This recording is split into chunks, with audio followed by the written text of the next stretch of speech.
Balaghat news के प्रायोजक है Enigma Automobiles, the new age of electric vehicle. मात्र 5 रुपए में 85 किलोमीटर चलने वाली भारत की सक्सेसफुल ई स्कूटर। फाइनेंस एवं एक्सचेंज की सुविधा उपलब्ध। No petrol, no licence, no pollution, no registration, comfortable and eco friendly scooter. संपर्क करें Sunil bike motors, Gondia road, FCI गोदाम के सामने, कोसनी, बालाघाट। Contact detail 9424969460 8770029001।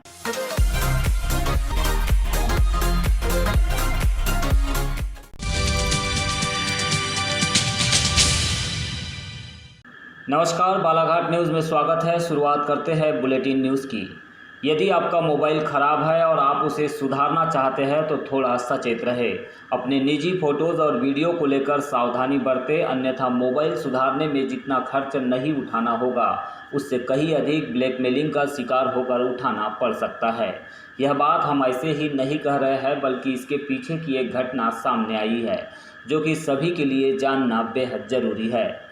दरअसल हुआ यह कि बालाघाट पुलिस ने एक ऐसे ही मोबाइल रिपेयरिंग करने वाले दुकानदार को गिरफ्तार किया है, जिसके द्वारा रिपेयरिंग के लिए आए मोबाइल से निजी डाटा चुराकर उसे बाद में उसी ग्राहक के मोबाइल में भेजकर ब्लैकमेलिंग करने का प्रयास किया जा रहा था। पुलिस को इस आरोपी दुकानदार के पास से न केवल शिकायतकर्ता महिला से संबंधित फोटोज मिले हैं, बल्कि अन्य ग्राहकों के भी निजी डाटा संकलन का रिकॉर्ड मिला है। जानकारी के लिए बता दें कि आरोपी अंकुश जैन है, जिसकी गौली मोहल्ला बालाघाट में अरिहंत मोबाइल रिपेयरिंग शॉप है, जहां कुछ दिन पहले एक महिला ने अपना मोबाइल सुधारने दिया था, जिसमें से कुछ निजी डाटा मोबाइल संचालक ने निकाल कर रख लिया और बाद में उसी डाटा को शेयर कर ब्लैकमेलिंग व अनैतिक मांग करने लगा। महिला की शिकायत पर पुलिस ने आरोपी दुकान संचालक को गिरफ्तार कर लिया। इसे लेकर CSP कर्णिक श्रीवास्तव के द्वारा प्रेस कॉन्फ्रेंस आयोजित कर पत्रकारों से जानकारी साझा की गई।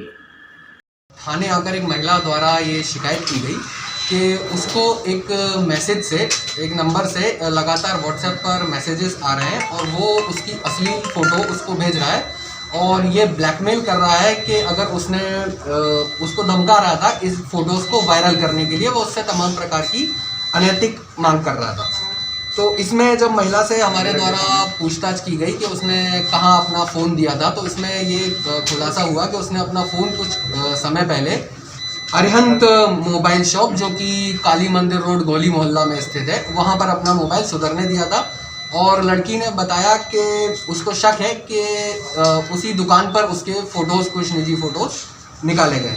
तो इस पर से हमने तत्काल कार्रवाई करते हुए अरिहंत मोबाइल शॉप पर जाकर वहाँ पर सर्च किया। तो हमें उसके मालिक अंकुश पिता प्रमोद जैन, ये जो वहीं के निवासी हैं गोली मोहल्ला बालाघाट के, इनके पास फ़ोन में उस लड़की के कुछ अश्लील फ़ोटोज़ मिले व कई अन्य लड़कियों के भी अश्लील फ़ोटो मिले, जिस पर से हमने तत्काल वैधानिक कार्रवाई करते हुए इसमें अपराध क्रमांक 644/20 में धारा 506, 409, IT एक्ट की धारा 66E, 67A व अन्य धाराओं के तहत इसमें मामला दर्ज किया है।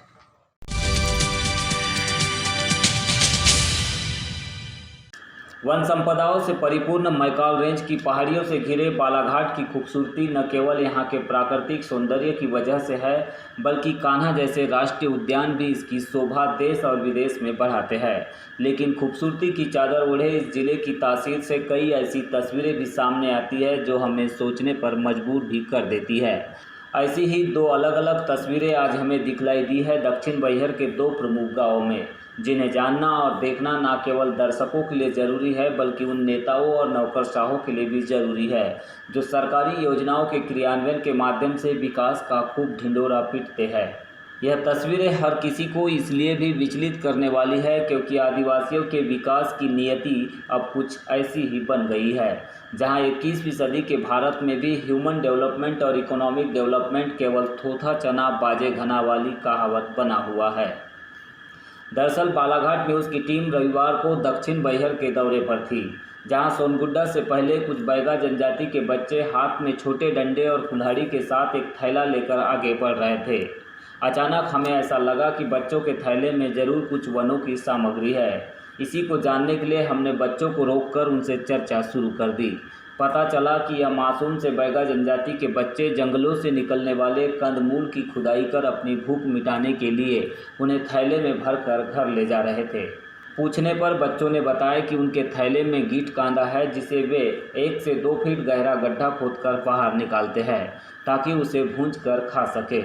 उन्होंने बताया कि वे अक्सर बारिश के दिनों में इस तरह के कंदमूल को खाकर ही अपनी भूख मिटाते हैं।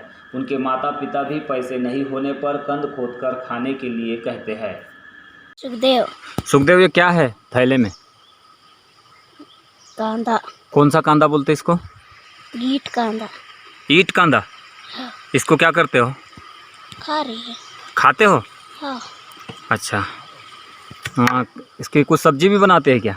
नहीं, ऐसी कच्चा खाते हैं? भूंज के खाते हैं? रंजेश। राजेश? रंजेश। रंजेश। अच्छा, इसको खोदते हो क्या जंगल में? हाँ। कहाँ होता है? जंगल में होता है? हाँ। अच्छा, फिर इसको क्या करते हो? भूंजते हैं। भूंज के खाते हैं? हाँ। अच्छा, सभी लोग खाते हैं? हाँ। कौन से गांव के रहने वाले हो आप? सोनगुड्डा। सोनगुड्डा के रहने वाले हो? हाँ।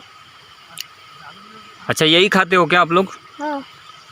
अच्छा, भोजन वोजन?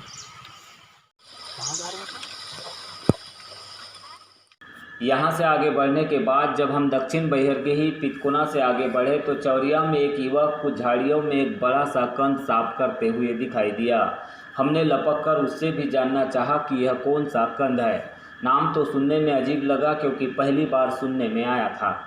हमने इस युवक से भी चर्चा की और कंद की विशेषताओं के बारे में जानना चाहा। हालांकि युवक ने सिर्फ इतना बताया कि यह कंद आदिवासियों के लिए काफ़ी हद तक मददगार साबित होता है जब उनके सामने आर्थिक संकट होता है। क्या नाम आपका? लिखन सिंह। लिखन सिंह, ये कौन सा कांदा है? हाँ? ये कौन सा कांदा है? पति कांदा बोलते हैं इसको। क्या काम आता है? हाँ? क्या काम आता है? खाने में। खाते हैं इसको? जी। कैसे खाते हैं? पका के खाते हैं क्या भूंज के? भूंज के खाते हैं। अच्छा, ये किस काम में आता है? हाँ? कुछ काम में आता है ये? आता होगा, लेकिन हम लोग इधर जंगल में रहते हैं तो इसको खाते हैं इसको। अच्छा, इससे बीमारियां भी दूर होती है? कुछ है जानकारी? वैसा दूर होते होंगे, हम बचपन से खा रहे हैं इसको। बचपन से खा रहे हैं? हाँ।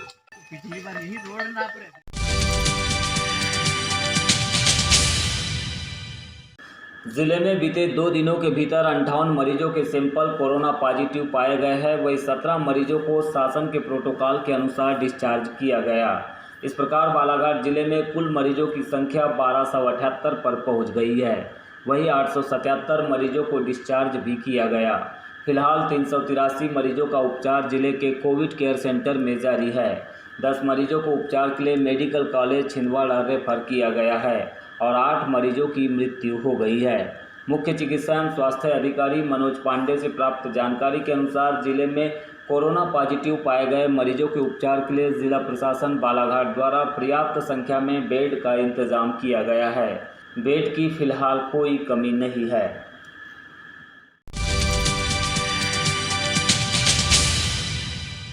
आबकारी विभाग के द्वारा जिले में लगातार अवैध मदिरा विनिर्माण और परिवहन विक्रय को लेकर अभियान चलाया जा रहा है।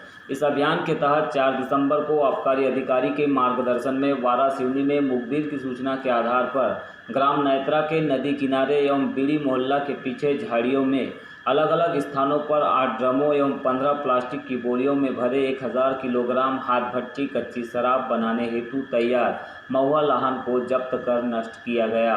महुआ लाहन की अनुमानित कीमत 63,000 रुपये बताई गई है। आबकारी विभाग ने मौके पर ही लाहन का सैंपल लेकर उसे नष्ट किया और आरोपियों की तलाशी शुरू कर दी। हालांकि सभी आरोपी मौके से भागने में सफल हो गए थे। इस मामले में आबकारी अधिनियम की धारा 34(1) के तहत प्रकरण दर्ज कर विवेचना में लिया गया है।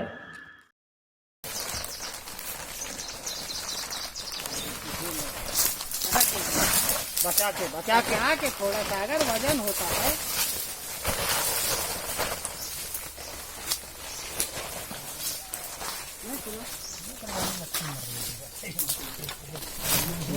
थक जाता है जवान, लेकिन मानता नहीं चल थक खूब जाता है। हटो वहाँ से। बस सब वही एक बोरी आओ इस्तेमाल करा लो। खोलो ना उसको, फाड़ो। माचिस नहीं किसी के पास? हो जाने खोलना। ये तो फट गया है, ये इसको खोल दो, फाड़ दो वहीं से। बोरी ने फटेगा, बोरी जलाना।